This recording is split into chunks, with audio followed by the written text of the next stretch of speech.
पंजाब और खैबर पख्तूनख्वा इंतखाबात केस में अहम पेशरफ्त सामने आई है। सुप्रीम कोर्ट ने सूबाई इंतखाबात के लिए दायर पीटीआई दरखास्त को नंबर अलॉट कर दिए हैं। पंजाब और खैबर पख्तूनख्वा इंतखाबात केस में ये अहम पेशरफ्त हुई है। सुप्रीम कोर्ट ने सूबाई इंतखाबात के लिए दायर पीटीआई की जानिब से जो दरखास्त थी उसको नंबर अलॉट कर दिया है।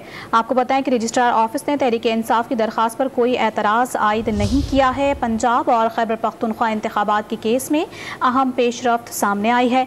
सुप्रीम कोर्ट ने सूबाई इंतखाबात के लिए दायर पीटीआई दरखास्त को नंबर अलॉट कर दिया है। इसी पर बात करेंगे डॉन न्यूज़ के नुमाइंदे हसीब भट्टी से। हसीब भट्टी, बताएगा मजीद इस हवाले से आपके पास क्या खबरें हैं?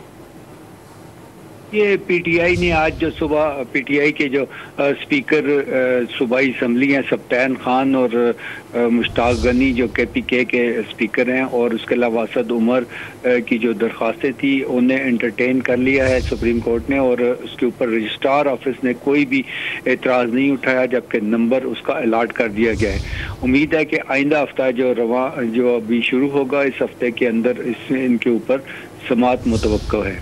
जी ठीक है हसीब भट्टी, आप अपडेट कर रहे थे, शुक्रिया आपका।